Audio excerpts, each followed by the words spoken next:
गायन class 9th का mathematics है और इसमें चैप्टर 2 का बहुपद चैप्टर है। इस चैप्टर का नाम बहुपद है। आइए इनका कुछ थ्योरी को देखते हैं हम लोग।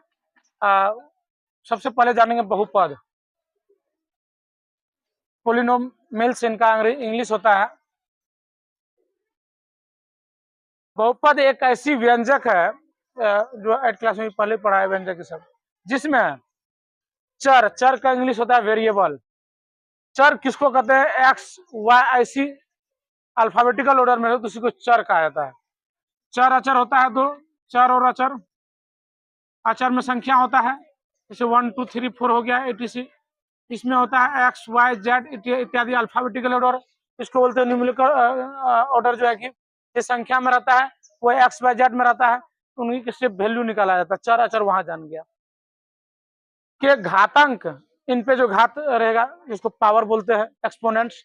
अब पूर्ण संख्या होती है। पूर्ण संख्या किसको कहते हैं? जिसमें जीरो मिला देने के बाद जो है प्राकृतिक संख्या में जीरो मिलाने के बाद वो पूर्ण संख्या हो जाती है। 0 1 2 3 डैश डैश डैश अनंत तक, इन्फिनिटी तक जाता है ये। अब उदाहरण से समझते हैं। 2x² + 3x + 1 एक बहुपद है। ये बहुपद का कंडीशन में है, बहुपद का रूप में है ये। अब इसी में अंडर रूट लग जाए, अंडर रूट x + 5, ये बहुपद नहीं हो सकता है, बिल्कुल नहीं है, क्योंकि अंडर रूट में बहुपद होता ही नहीं है।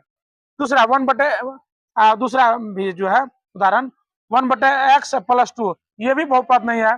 कैसे नहीं है बहुपद? क्योंकि अगर इसमें x, ये 1/x है, ये क्या हो जाएगा? x पर पावर -1 हो जाता है, और -1 में भी पावर में -1, ये भी नहीं हो पाएगा। तो बटा में इस प्रकार रहे 1/x, ये भी नहीं हो पाएगा। अब दूसरा, ये बहुपद का डिटेल्स था। अब आते हैं दूसरा, बहुपद के पद। इसमें पद होता है। प्रिंट कर लो, प्रिंट मीडिया लगा हुआ, हल प्रिंट कर लो, यहाँ समझना इंपोर्टेंट है, प्रिंट में लग जाए ना। दूसरा का ये तो डिफिनेशन के साथ एग्जांपल था। ये आप बहुपद के पद, ये जो है कि टर्म्स है, टर्म्स। इसमें क्या होता है? पद और गुणांक। बहुपद के पद और गुणांक के बारे में जानना है। पद का इंग्लिश होता है टर्म्स, गुणांक का इंग्लिश होता है कोफिशिएंट्स। अब इसमें क्या है? पद क्या होता है? बहुपद के अलग अलग हिस्से जो प्लस या माइनस से अलग होता है, वही होता है बहुपद के पद। कैसे? जैसे 4x पावर q है, अर्थात 3 है, + 2x + 7, प्लस हट जाएगा, तो पद हमारा हो जाएगा क्या? 4x पावर q, डैश में आएगा, कोमा में 2x, कोमा में 7, ये पद है। ऐसे सिंगल लगा रहे तो पद, अगर प्लस में जुड़ जाए तो ये हो गया बहुपद के पद। अब आएगा इसमें गुणांक। गुणांक किसको कहते हैं? चर के साथ गुणांक में रहने वाली संख्या। अब इसके साथ गुणा में रहने वाला संख्या, जैसे अभी इसी को लेते हैं, ये जो है इसी को अगर ले लें, वो एग्जांपल में छोड़ो, यहाँ पे ले लेते हैं x² बोल दे, यहाँ पे q है, x/q का गुणांक जो है कि क्या होगा? इसमें इसका गुणांक क्या है? 4 है, q का गुणांक क्या हो जाएगा? 4 हो जाएगा। 2 यहाँ पे कहते हैं x का गुणांक क्या होगा? तो x का गुणांक 2 हो जाएगा, जो उसमें गुना में रहता है। इसको और भी ऐसे इस तरह समझते हैं, 4x², इसमें कह दे x² का गुणांक क्या है? बराबर 4 है। इसको 2x का गुणांक क्या है? 2 है। यही हुआ गुणांक।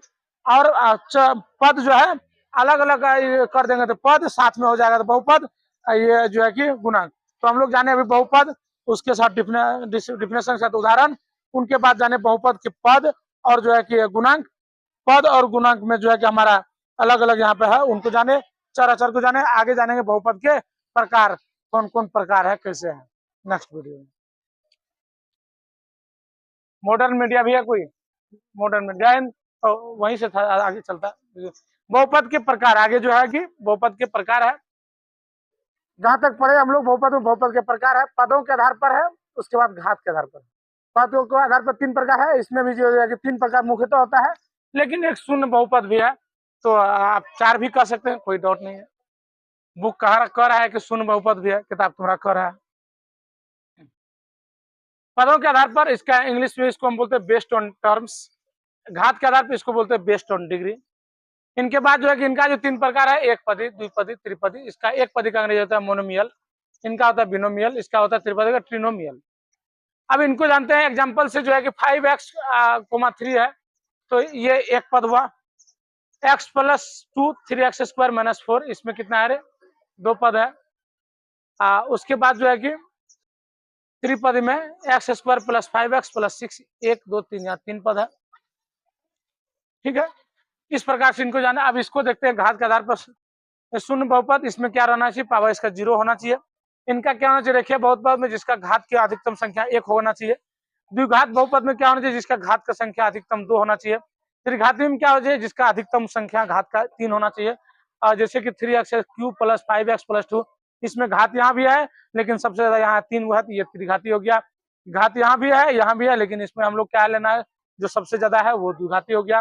तो इस प्रकार से हम लोग बहुपद का कुछ थ्योरी जाने, आगे फिर हम लोग देखेंगे और भी कुछ होगा इनका, तो नेक्स्ट में हम लोग जानेंगे। इनके बाद तुम लोग सवाल बनाएगा तो कहीं दिक्कत नहीं होगा, इनको बढ़िया से करके लेना, कंप्लीट करके आना।